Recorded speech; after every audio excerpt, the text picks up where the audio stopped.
In a capitalist society, as the advancement of technology and the forces of production evolve, so does the gap between the wealthy owning class and the alienated working class.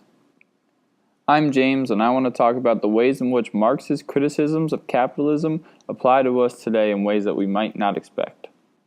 Marx understood historical development in terms of shifts in modes of production, like communism, feudalism, and most importantly, capitalism. Marx believed that capitalism causes the accumulation of capital in a few hands and thus forms a monopoly and a strong class divide between the landowners and the workers.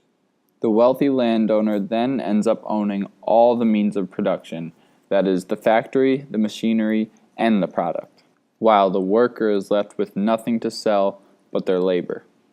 This, Marx believes, is what leads to the alienation of the laborer.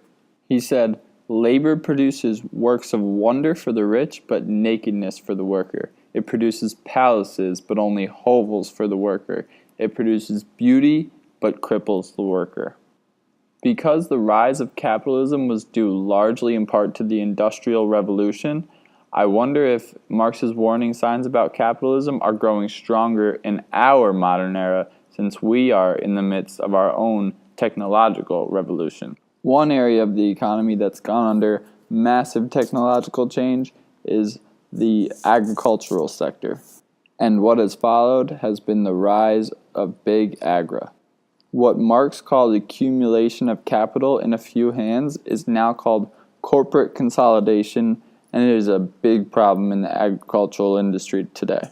It all started when corporations like Monsanto, the chemical giant, developed and patented their first genetically modified seeds. It wasn't until the 80s that GMOs could be patented, but patents now are the key to furthering the power and profits of biotech companies and exploiting the workers, just as industrial revolutions were the key for capitalists in Marx's era.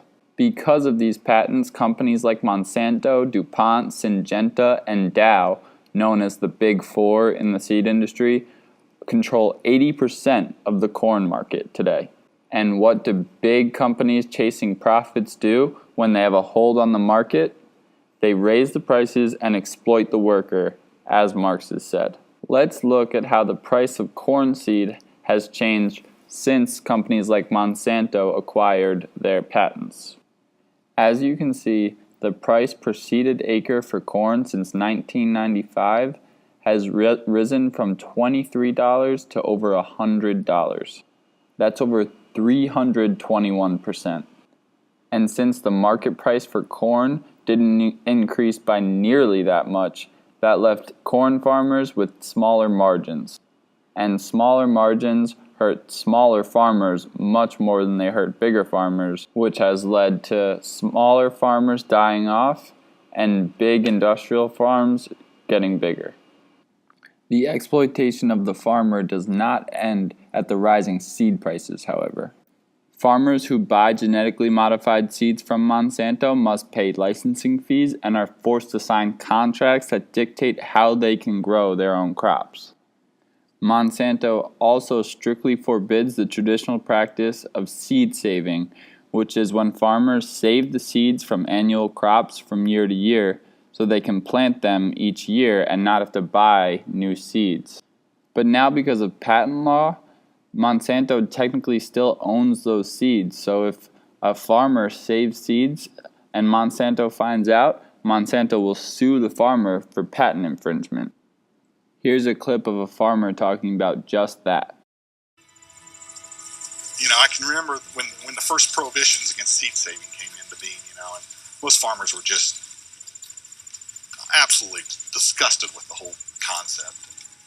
And it's been interesting over the course of 11 years to watch us go from utter contempt for the notion that we can't save our own seed to acceptance. What happens if a farmer saves the seeds?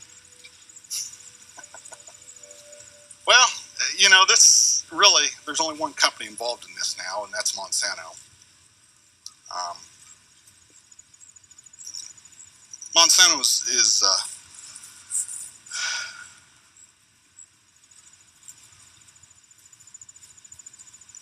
they've got a team of private investigators that kind of roam the country and and they've got a little 1-800 hotline they take calls on, and if they get a call and somebody alleges that somebody saved seed, they'll send an investigator out to look into the matter.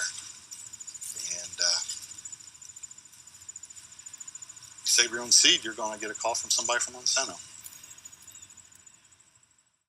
The same way that industrial capitalists own the factories and the tools, now companies like Monsanto own the seeds. These are both the means of production. And just like Marx said, when the worker loses control of the means of production, the capitalists exploit and benefit, and the worker is alienated.